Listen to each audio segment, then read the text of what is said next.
사사기 3장 15절에서 17절에서 23절입니다. 사사기 3장 17절에서 23절 말씀입니다.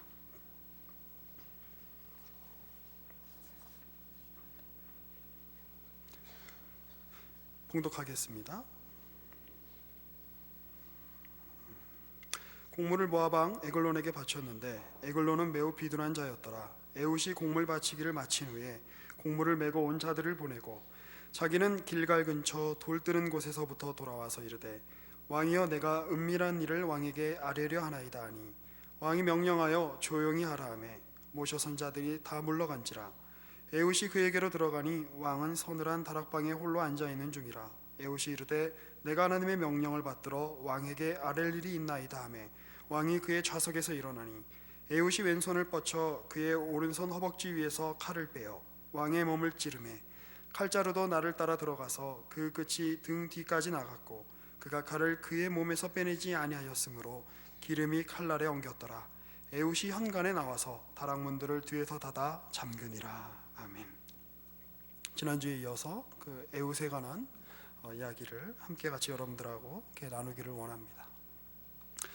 지금 오늘 우리가 읽었던 이 본문 말씀은 사실 성경은 어떤 부분들에 대해서는 이렇게 굉장히 이렇게 간략하게 설명하고 넘어가기도 하고 또 어떤 부분에 대해서는 굉장히 그 밀도 있게 그 장면을 이렇게 묘사하기도 합니다. 오늘 우리가 읽었던 이 본문은 아마 이렇게 후자에 해당하는 경우일 것입니다.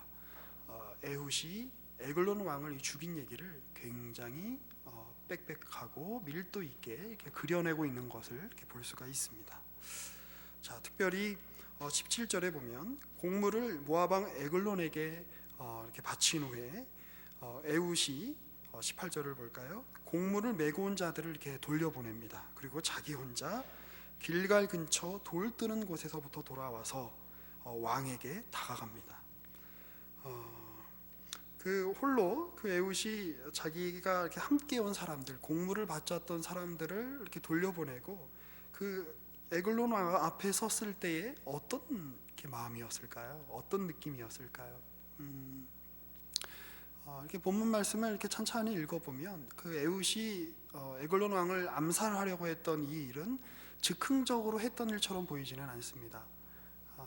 이 모압 왕 에글론의 지배가 18년이나 되었기 때문에 또 그것으로 인해서 고통받은 이스라엘의 어떤 연수가 길었기 때문에 아마 그들은 에훗이 혼자 이것을 공모했는지 아니면 또 다른 공모 세력이 있었는지는 모르지만 오랫동안 준비하고 치밀하게 준비한 것 같은 그런 느낌입니다. 이제 그날이 왔습니다. 이제 방에 들어가면 에글론 왕을 만날 것입니다. 에글론 왕에게 왕이여 내가 은밀히 청할 게 있습니다 라고 이야기했더니 에글론 왕이 자기 주변의 신하들을 조용히 해라 그리고 다 물리칩니다. 그리고 자기 혼자 있는 그 방 안으로 에훗을 들여보냅니다. 그 방에 들어가기 전에 그 에훗은 어떤 느낌이었을까요? 아마 여러 생각이 들지 않았을까요? 우리도 그 일상적인 그런 시간들이 이렇게 흘러가지만 아주 중요한 일을 앞두고는 그 시간의 무게가 굉장히 크게 느껴질 때가 있습니다. 1초 1초가 남다르게 느껴지고 그 앞에서 우리는 내가 나구나 라는 사실을 알게 됩니다. 너무 당연한 얘기지요. 나는 나지요. 그러나 어떤 중요한 일을 앞에 두고 어떤 중요한 결정을 해야 될 어떤 그러한 그 시점의 앞에서 우리는 우리 자신의 자신됨을 더 절실하게 깨닫는 것 같습니다. 여러분 수능 볼 때 기억나세요? 수능 보던 날 그 아침 저는 굉장히 오래됐지만 벌써 한 18년이 지나지만 그 일이 지금도 굉장히 아주 이렇게 제 눈앞에 이렇게 찬찬하게 이렇게 펼쳐지고 있습니다. 신사중학교에서 봤는데 지금도 그 앞에 그 거리가 생각이 나고 그때 그날 아침의 정황이 생각이 납니다. 그 시험 앞에서 중요한 결정 앞에서 어떤 인간은 그 극한의 치열함을 통해서 내가 다른 존재가 아니라 바로 나구나라는 사실을 알게 됩니다. 그래서 어떤 의미에서 에훗이 에글론 앞에 섰을 때 그는 단지 에글론 앞에 선 것이 아니라 바로 자기 자신 앞에 선 거일 수 있겠다라는 그런 생각을 해보게 됩니다. 특별히 이 방은 어떤 그 은밀함, 어떤 그 자신의 그 내면, 자신의 어떤 세계, 이런 것들을 이렇게 보여주는 상징으로 오랫동안 많은 뭐 영화나 문학에서 이렇게 사용이 되고 있죠. 그 엊그저께 그 레지던트 이블 3라는 그런 영화를 이렇게 케이블 TV에서 이렇게 해주더라고요. 이렇게 잠깐 봤는데 거기 보면 이제 여자 주인공이 굉장히 이렇게 멋있죠. 전 세계가 다 이렇게 좀비로 이렇게 다 이렇게 뒤덮이게 됐고, 그 좀비와 이렇게 싸움을 통해서 이제 막 이렇게 싸우다가 어느 이렇게 특별한 어떤 그 집에 들어가게 됩니다. 근데 그 집에 딱 들어갔더니 그 놀라운 어떤 비밀을 깨닫게 되죠. 그 집은 그 엄브렐러라고 하는 그 다국적 그 기업의 아주 중요한 한 연구소였던 것이죠. 그리고 그 집에서 마치 좀비같이, 좀비는 사실 이제 죽은 사람들인데 자기의 어떤 그 복제된 어떤 그런 그 시신이 이렇게 막 널려 있는 어떤 그런 광경을 그 순간 이렇게 보게 됩니다. 그 일종의 이제 어떤 그 반전이라고 이렇게 볼 수 있는데요. 그 마치 그 좀비와 같은, 좀비가 이 온 세상에 가득한 것 같이 어떤 그 방으로 들어가서, 집으로 들어가서, 또 그 지하에 깊이 파져 있는 연구실에 들어가서 자기가 실은 이렇게 복제품에 불과하고 좀비와 그렇게 크게 다를 거 없다라고 하는 사실을 깨닫는 것처럼 그렇게 보여졌습니다. 지난주에 말씀드렸듯이 이 이스라엘의 이 내부의 문제와 이스라엘의 이 외부의 문제는 굉장히 긴밀하게 연결이 되어 있습니다. 왜 이스라엘이 고통을 받을까요? 왜 이스라엘이 에글론으로부터 지배를 받을까요? 겉으로 보여질 때는, 겉으로 그냥 보여진 현상은 그 에글론 왕이 강성해졌기 때문에, 모압의 세력이 강성해졌기 때문에 지배를 받는 것처럼 보입니다. 그러나 내부의 문제를 들여다보면 이스라엘이 하나님 앞에 제대로 서지 못했기 때문에, 이스라엘의 죄악 때문에 그들이 에글론의 지배를 받는다라고 그렇게 우리는 볼 수 있을 것입니다. 반대의 문제도 마찬가지죠. 에훗의 굉장히 이 개인적이고 굉장히 실존적인 어떤 결단, 그리고 에훗이 그 에글론 왕과의 어떤 그런 그 투쟁을 통해서 에글론 왕을 그 찔러 죽이는 그 행위를 통해서 이루게 됐던 어떤 승리는 단지 에훗 개인의, 에훗 내부의 승리일 뿐만이 아니라, 이스라엘 내부의 승리일 뿐만이 아니라 이스라엘 공동체 모두의 승리가 되는 것을 볼 수가 있죠. 그래서 이 사건을 기점으로 해서 이스라엘 백성들이 전에는 벌벌 떨던 그 모압의 용사 10,000명을 죽이는 그런 사건들로 이어지는 것을 볼 수가 있습니다. 에훗의 개인적이고 실존적인 결단과 승리는 이스라엘 공동체 전체의 실존적이고 구체적인 결단과 승리로 이어지고 있습니다. 그래서 우리는 여기서 한 개인의 문제가 이 성경에서 묘사하고 있는 바로는 단지 에훗 개인의 문제가 아니라 이스라엘 공동체 전체의 문제와 연결되어 있다라고 하는 것을 기억할 필요가 있습니다. 실제로 이제 많은 성경학자들은 이 사사기에 일어나는 어떤 이런 장면들이 한 개인에 관한 에피소드가 아니라 교회의 실존에 관한 이야기다라는 그런 이야기들을 합니다. 자, 어찌됐건 에글론이 그 자기 앞에 이렇게 서 있는데 이 중요한 사건을 앞에 두고 나는 나다라고 하는 생각이 또 들기도 합니다만, 또 한편으로 이 방이라고 하는 이미지가 어떤 인간의 자신의 어떤 내면을 상징한다라고 이렇게 봤을 때, 그 방 한가운데 앉아 있는 이 에글론은 어떻게 보면 에훗의, 그리고 또 어떻게 보면 이스라엘의 또 다른 자아는 아닐까라는 그런 생각을 해보게 됩니다. 에글론이 다스리는 시대는 어떤 시대였을까요? 에글론이 와서 이스라엘 백성들을 괴롭히고 이스라엘 백성들의 곡물을 취해가고 이스라엘 백성들을 탄압을 합니다. 아주 못살게 굽니다. 자, 그런데 이 현실이 보여주는 것은 뭐냐면, 인간이, 이스라엘 백성이 하나님을 왕으로 여기고 하나님의 그 왕 되심을 인정하고 하나님의 왕이신 것을 인정하고 그분의 통치와 그분의 언약의 말씀 가운데 살지 않게 될 때에 누가 그들을 지배하는가를 잘 보여주고 있다는 것이죠. 왜 하나님을 섬기지 않습니까? 왜 하나님을 따르지 않고 우상을 숭배합니까? 그 우상을 숭배하는 것의 핵심에는 무엇이 있냐면, 내가 하나님을 섬기겠습니다, 하나님이 나의 왕입니다 라고 하는 것이 아니라 그것을 받아들이기가 싫은 것이죠. 내 인생은 내가 다스립니다, 내 영역은 내가 통치합니다, 하나님이 중심이 아니라 공동체가 중심이 아니라 내가 중심이 되기를 원하는 마음이 바로 우상숭배의 핵심일 것입니다. 그리고 그러한 우상숭배가 어떤 그 눈으로 가시적으로 드러난 상태가 바로 이스라엘에 대한 모압의 지배, 에글론의 지배로 그렇게 나타나고 있는 것처럼 보입니다.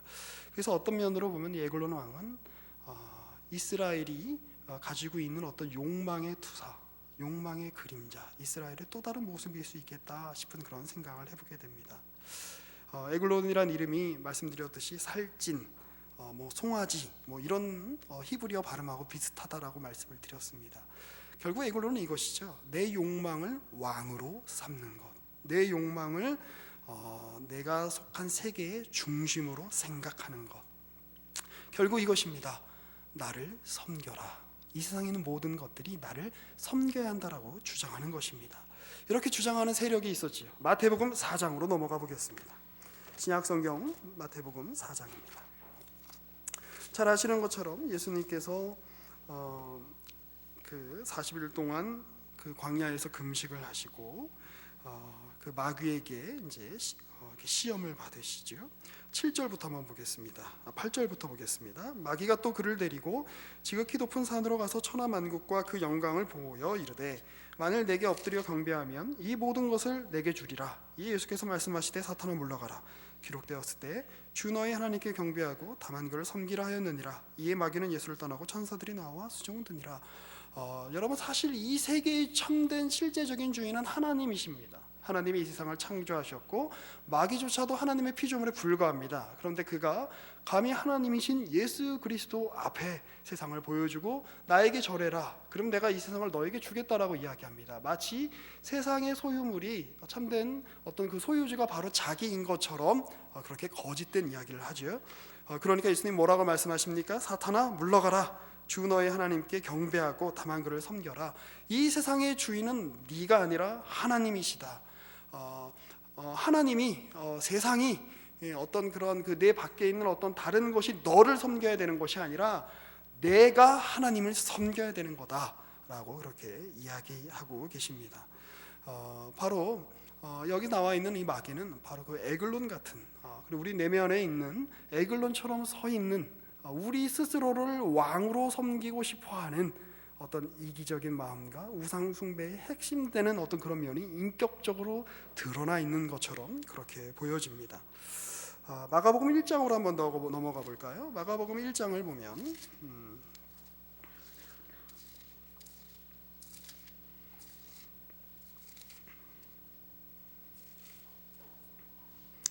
1장 12절입니다. 성령이 곧 예수를 광야로 몰아내신지라. 역시 그 마태의 기술과 동일하지요. 그런데 13절에 보면 광야에서 40일을 계시면서 사탄에게 시험을 받으시며 들짐승과 함께 계시니 천사들이 수종들더라. 역시 사탄에게 시험 받으셨다라고 얘기가 나와 있습니다. 그러나 또 이 마가의 특성상 구체적인 진술은 없고 그냥 그랬다라고 하는 이야기만 전해주고 있죠. 자, 그런데 예수님께 왔던 어떤 시험이 어떤 것이었을까요? 여러 가지가 있을 수 있겠습니다만 그 뒤에 이제 이런 이야기들이 나옵니다. 21절부터 보면 예수님이 가버나움에 가실 때에 23절 회당에 더러운 귀신 들린 사람이 소리를 지릅니다. 24절 나사렛 예수여 우리가 당신과 무슨 상관이 있나이까? 우리를 멸하러 왔나이까? 나는 당신이 누구인 줄 아노니 하나님의 거룩한 자니이다. 마귀 들린 사람이 와서 예수여 우리가 당신과 무슨 상관이 있습니까? 라고 이렇게 이야기합니다. 이것은 바로 사단이 마귀가 그리고 하나님을 섬기기 싫어하는 인간의 욕망이 하나님께 대하여 하는 이야기입니다. 하나님, 당신과 우리가 무슨 상관이 있습니까? 저를 그냥 내버려 두십시오. 특별히 마가복음에서는 예수님이 오신 모습이 왕의 모습으로, 통치자의 모습으로 오셨다는 것을 처음부터 강조하고 있습니다. 내가 와서 내 백성들을 다스리겠다, 내 영토를 내 이름으로 다스리겠다라고 하는 그 예수님의 오심 앞에서 악령 들린 자의 입으로 사단이 이렇게 이야기하는 거죠. 당신과 내가 무슨 상관이 있습니까? 그냥 내버려 두십시오. 내가 이 땅을 다스리도록, 내가 이 땅을 통치하도록 그냥 버려 두십시오라고 이야기하는 것이죠. 그런데 사실 그러한 외침은 우리 안에 있는 어떠한 그런 외침인 것처럼 보여집니다. 우리도 그럴 때가 있지 않습니까? 우리는 그냥 기존 질서를 내가 살던 방식으로 하나님 그냥 그대로 두십시오. 하나님과 내가 무슨 상관이 있습니까? 내가 내 멋대로 살던, 내가 내 욕망을 왕으로 섬기고 살던 그때의 그 모습대로 그냥 두십시오. 나를 건들지 마십시오 라고 하는 것이 바로 우상 숭배를 즐겨하는 우리 내면의 경향이요 목소리일 수 있다라고 하는 것입니다. 어떻게 보면 우리 내면에는 하나의 목소리만 있는 것이 아니라 여러 목소리도 있어 보입니다. 곰곰이 이 말씀을 생각해 봅니다. 마귀 들린 사람이 예수님께 이렇게 이야기하죠. 나사렛 예수여, 나와 당신이 무슨 상관이 있습니까? 떠나가십시오. 그러나 그 사람의 영혼은 하나님 만드신 그 사람의 참된 영혼의 바람은 무엇이었을까요? 오히려 반대 아니었을까요? 주님 떠나가지 마십시오. 나를 고쳐주십시오 라고 하는 것이 어떻게 보면 마귀가 지배한 음성이 아닌 그 사람의, 귀신 들린 사람의 내면에 있는 참되고 어떻게 보면 근본적인 어떤 갈망 아니었을까요? 그러니까 회당에 나와서 그렇게 난리를 쳤겠죠. 하나님의 말씀이 선포되는. 그러니까 예수님 앞에 나와서 그렇게 이야기를 했겠죠. 어떻게 보면 우리 안에는 여러 이야기가 있는 것 같아요. 우리 안에는 여러 목소리가 있는 것 같습니다. 마가복음 8장을 한번 보겠습니다. 마가복음 8장을 보시면 31절입니다. 인자가 많은 고난을 받고 장로들과 대제사장들과 서기관들에게 버림받아 죽임을 당하고 사흘 만에 살아나야 할 것을 비로소 그들에게 가르치시되 드러내놓고 이 말씀을 하시니 베드로가 예수를 붙들고 항변하매 예수께서 돌이키사 제자들을 보시며 베드로를 꾸짖어 이르시되 사탄아 내 뒤로 물러가라. 내가 하나님의 일을 생각하지 아니하고 도리어 사람의 일을 생각하는도다 하시고, 지금 이 얘기가 무슨 얘기입니까? 이 바로 앞에는 어떤 일이 있습니까? 29절을 한번 보시죠. 또 물으시되 너희는 나를 누구라 하느냐? 베드로가 대답하여 이르되 주는 그리스도이시니이다 하매 이에 자기 일을 아무에게도 말하지 말라 경고하시고, 다른 이제 복음서에서는 야 시몬아 네가 복이 있도다, 네가 이런 고백을 한 거는 네가 한 게 아니라 하나님이 하셨다 라고 그렇게 예수님 말씀하십니다. 그런데 바로 이어서 똑같은 말과 똑같은 입을 가진 동일한 인물인 베드로에게서 어떤 말이 나옵니까? 예수님이 내가 이제 십자가를 질 거야, 죽을 거야, 그리고 다시 부활할 거야 라는 이야기를 하시자 베드로가 그러지 마십시오 주님께서 십자가를 왜 지셔야 됩니까? 그냥 현 상태 이대로 갑시다. 그냥 우리가 주님을 쫓고 많은 이들이 주님을 쫓으니까 우리도 같이 어깨가 그냥 들썩이고 우리도 뭔가 한 자리 하는 것 같고 이대로 줬사오니 주님 거기서 더 가지 마십시오, 십자가 지지 마십시오 라고 이야기합니다. 그러니까 예수님께서 시몬에게 베드로에게 뭐라고 말씀하십니까? 사탄아 내 뒤로 물러가라.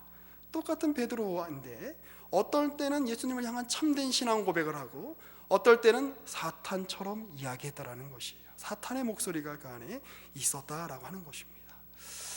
그렇지 않습니까? 사실 이스라엘의 외부가 구별하기 굉장히 어려워 보입니다. 사사기나 여호수아서를 보면 사실 우리도 그렇지요. 신앙생활을 이렇게 하면 이게 어디까지가 이게 내가 원하는 거고 어디까지가 하나님께서 원하시는 거고 어디까지가 세상이 원하는 걸까 구별짓기 참 어렵습니다. 베드로의 고백과 사탄의 소리가 한 베드로 안에서, 베드로의 참된 고백과 사탄의 소리가 한 베드로 안에서 있었던 것처럼 우리 이런 생각이 들죠. 나는 얼마나 나일까? 어디까지가 나고 어디까지가 내가 아닐까? 내가 나인 이유는 무엇일까?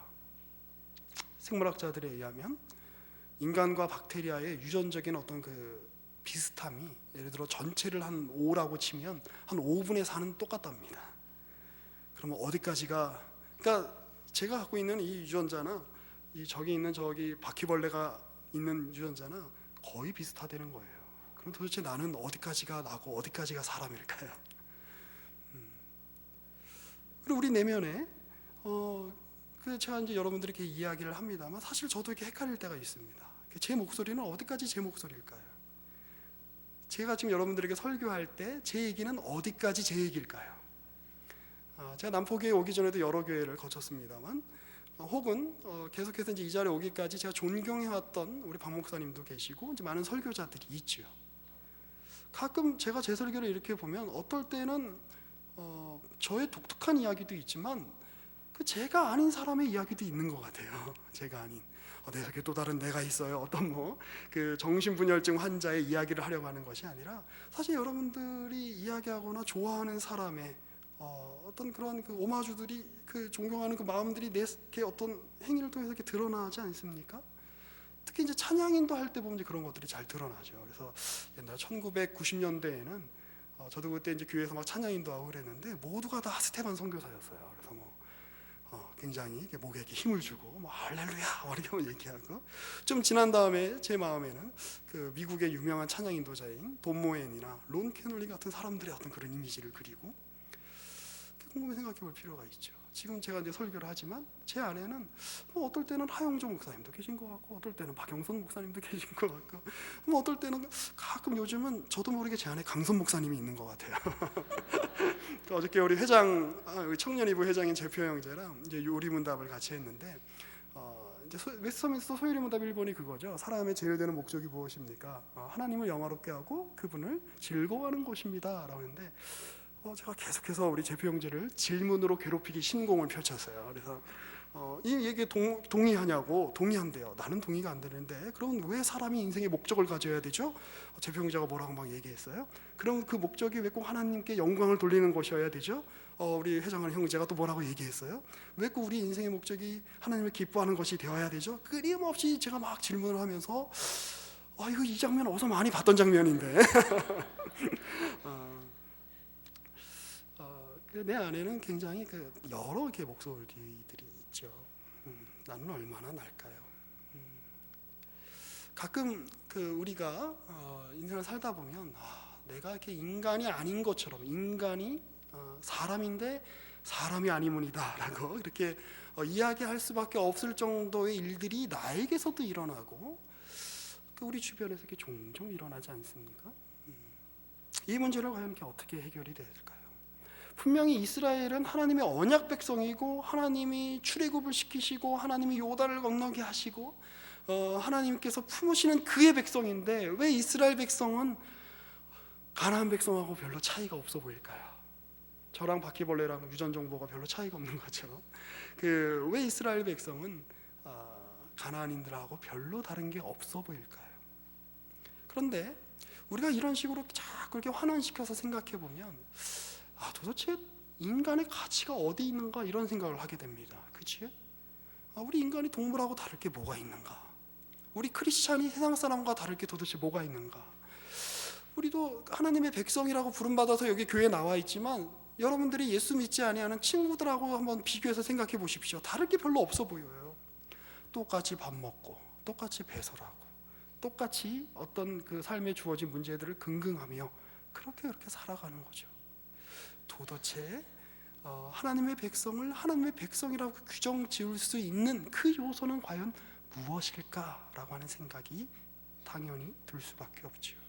그런데 오늘 본문 말씀에서 에훗이 또 다른 자아인, 어떻게 보면 자기의 어떤 그림자인 에글론을 처단하는 장면에서 우리는 하나님의 백성이, 인간이 벌레와 다른 유전 정보 5분의 1을 가지고 있음으로 인해서 벌레와는, 박테리아와는 전혀 다른 존재가 되는 것처럼 하나님의 백성이 하나님의 백성다울 수 있는 어떤 그러한 조건을 우리는 하나 보게 됩니다. 그것은 바로 무엇이냐면 에훗이 에글론과 싸우기를 진료했다는 것입니다. 기꺼이 그렇게 했다는 것입니다. 다시 말씀드리면 사사기에서 싸워라 하는 명령은, 사사기에서 가나안 족속과 함께 맞서 서라 라고 하는 명령은 네가 이스라엘이 되어라 라고 하는 명령입니다. 웨스터민스터 소요리문답 10번을 보면 어떻게 이렇게 잘 기억하냐고요? 저희 청년들하고 벌써 20번도 넘게 문답을 했기 때문입니다. 10번을 보면 하나님이 인간을 어떻게 창조하셨는지에 대한 이야기가 나옵니다. 하나님이 당신의 뜻을 이루기 위해서 창조와 섭리로 일하시는데 창조의 완성이 바로 인간의 창조지요. 하나님은 우리 인간을 하나님의 형상을 따라 지으셨습니다. 하나님의 형상을 따라 지으셨다는 이야기는 하나님의 지식과 하나님의 거룩하심을 따라, 하나님의 공의로우심을 따라 지으셨다는 이야기입니다. 하나님이 인간을 만드시기 전에 지었던 피조물들, 새나 물고기나 동물과 우리는 사실 자연적으로 자연과학자 입장에서 봤을 때 다를 것이 거의 없어 보입니다. 그러나 그 피조물들과 인간이 다른 점이 있는데 무엇이냐면 바로 우리가 하나님의 지식과 공의로우심과 거룩하심을 본받아 지음받았다는 사실입니다. 그러면 우리는 언제 인간이 인간인가? 하나님의 형상대로 이 세계 앞에 설 때에 하나님의 그 통치하심의 대리자로 이 세계 앞에 하나님처럼 그분의 거룩하심과 지식과 의로움으로 설 때에 그때 인간이 된다는 얘기입니다. 언제 우리는 크리스찬으로 이 세상 앞에 설 수 있을까요? 언제 우리는 세상 사람과 다르다는 것을 우리는 알게 될까요? 언제 이스라엘은 자신이 가나안인과 다른 존재라고 하는 사실을 알게 될까요? 자신을 가나안인처럼 여기게 하고, 네가 가나안인과 다를 게 뭐가 있어? 마치 가나안인들이 자신의 욕망을 따라서 음란하게 자신들의 신을 섬겼던 것처럼 내가 내 욕망으로 하나님을 내 눈앞에 굴복시키려 하고, 감히 그렇게 할 수 없는 하나님을 내가 내 중심으로 세계가 돌아야 되라고 이야기하며 내가 내 스스로 에글론 되었던 그 자리에서 내려와서 하나님을 하나님으로 여기고 내가 하나님의 눈앞에 있는 존재임을 깨닫고 내 안에 있는 에글론을 향해서 진리와 하나님의 말씀의 거룩한 날선 검을 꽂을 때에, 그때 우리는 참된 이스라엘로 살 수 있게 되는 것입니다. 그래서 성경은 끊임없이 이렇게 이야기하죠. 하나님의 형상으로 살아라. 이스라엘 백성으로 부름받은 대로 너희가 그렇게 가나안에서 싸워라. 너희가 하나님의 형상대로 지음을 받은 그대로 피조물들 앞에서 그렇게 살기 위해서 죽기까지 싸워라. 그게 너희가 하나님의 백성으로 사는 비결이다 라고 그렇게 이야기하고 있는 것입니다. 그 옛날에 돌아가셨던 성철 스님 같은 분들은 사람의 마음 안에 부처도 있고 마귀도 있다라고 이야기했습니다. 일견 이해가 되는 이야기입니다. 아까 베드로의 이야기를 한번 떠올려 보십시오. 그리고 많은 이제 불교도들이 좋아하는 그 달마라고 하는 이제 달마 대사가 있어요. 이렇게 열심히 믿는 사람이 아니어도 불교에 약간 이렇게 관심 있는 사람들은 다 집에 이렇게 달마도 그림 하나씩 다 이렇게 걸어놓죠. 그 그림을 걸어놓으면 수맥이 제거되고 뭐 좋은 일이 생긴다고 이렇게 하죠. 근데 아이러니하죠. 사실 달마는 무슨 얘기를 했냐면 길거리에서 달마를 만나면 달마를 죽여라라는 이야기를 했던 사람입니다. 무슨 얘기냐면 어느 날 그러니까 달마는 선불교를 창시한 사람으로 알려져 있는데 달마의 제자가 달마에게 와서 물어봅니다. 선생님, 제가 마음이 너무 괴로워 죽겠습니다. 어떻게 하면 좋겠습니까? 해결해 주십시오. 그러니까 달마가 이렇게 이야기하죠. 좋아, 내가 해결해 주겠다. 제자가 기뻐서 이야기합니다. 어떻게 해요? 내 마음을 한번 내 앞에 꺼내어 보아라. 그러니까 제자가 이야기하죠. 어떻게 마음을 눈앞에 꺼내놓을 수 있겠습니까? 그러니까 달마가 이야기합니다. 봐라, 내가 이미 너를 고쳤다. 이렇게 이야기합니다. 무슨 소리일까요? 결국 인생의 모든 문제가 마음먹기에 달려있는 거 아니냐라는 이야기를 하는 겁니다. 일견 이해가 됩니다. 우리가 어떤 마음을 먹느냐에 따라서 이 세상은 천국 같기도 하고 자기의 삶은 지옥 같기도 하는 것 같아 보입니다. 그런데 우리 기독교의 가르침은 거기서 머무르지 않습니다.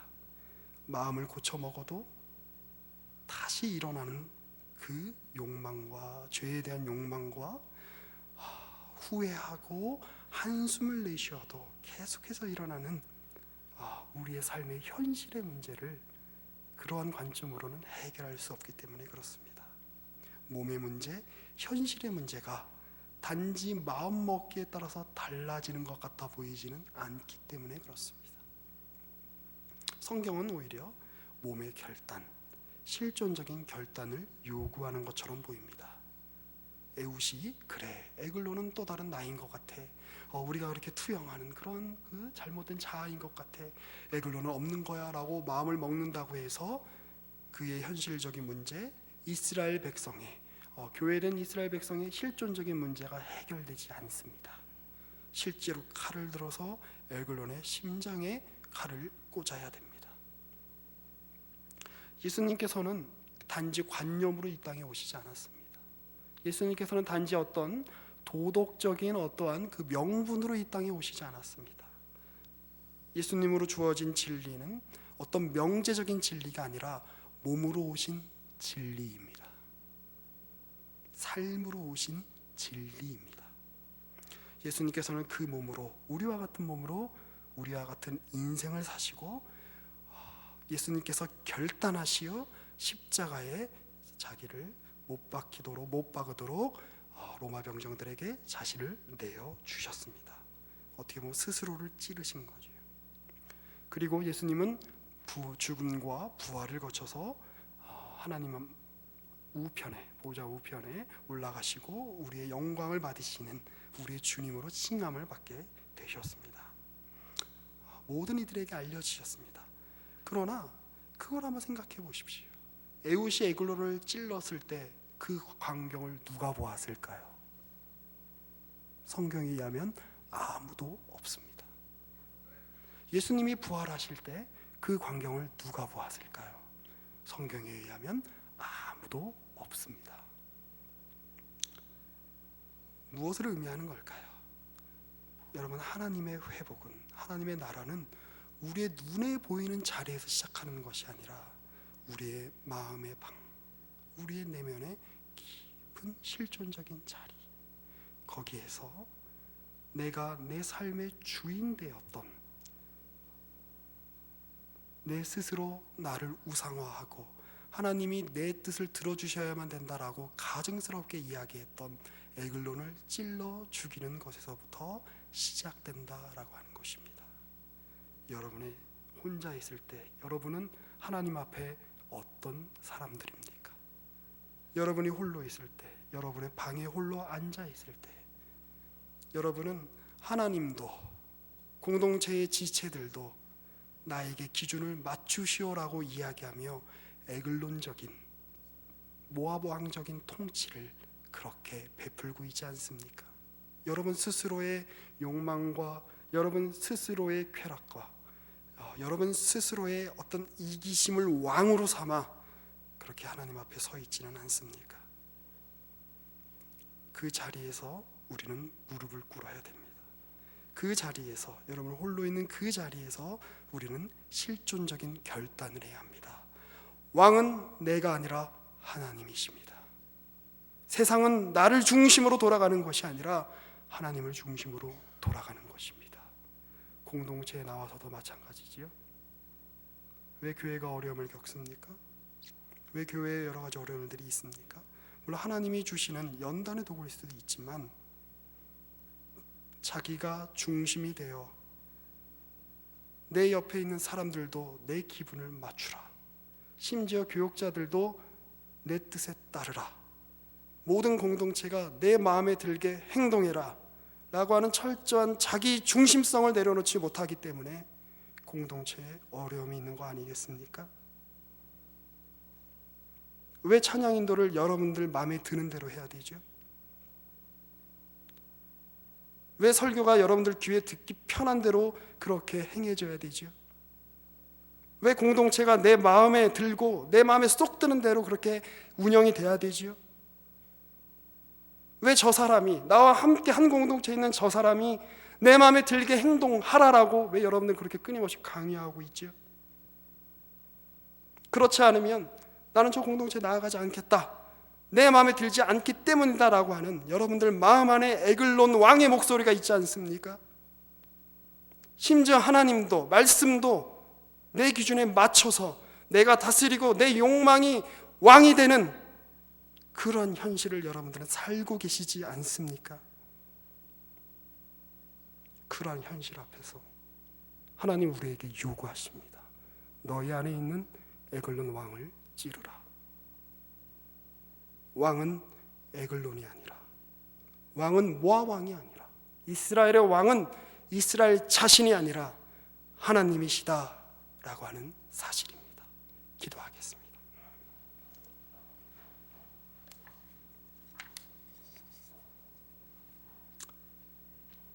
주님, 이스라엘이 하나님을 왕으로 섬기지 아니하고 자신의 욕망을 따라 자신의 욕망을 섬기고 자신의 이기심을 섬기며 음란하게 우상을 숭배했을 때에 그들의 삶의 현실이 모압 왕 에글론의 가혹한 통치라고 하는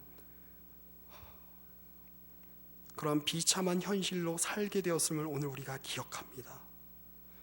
주님, 여전히 우리 안에 마치 에글론 왕이 이스라엘을 다스렸던 것처럼 우리의 욕망이, 우리의 욕심이 여전히 우리의 왕이 되어 우리를 다스리고 우리의 삶을 다스리지는 않는지요. 주여, 오늘 우리에게 결단할 수 있는 용기를 허락하여 주셔서 우리 안에 용감한 신앙의 결단, 우리 안에 하나님을 향한 거룩한 결단이 있게 하여 주시옵소서. 그리하여 우리 안에 하나님이 왕이 아니라 내가 왕이다라고 주장하는 우리 안에 죄된 자아가 죽고 죄된 욕망이 죽고 죄에 잔존하는 세력이 떠나가는 그런 은혜의 역사가, 그런 은혜의 통치가 우리 개인의 삶과 우리 공동체 가운데 일어날 수 있도록 주여 은혜를 베풀어 주시옵소서. 예수님의 이름으로 기도합니다.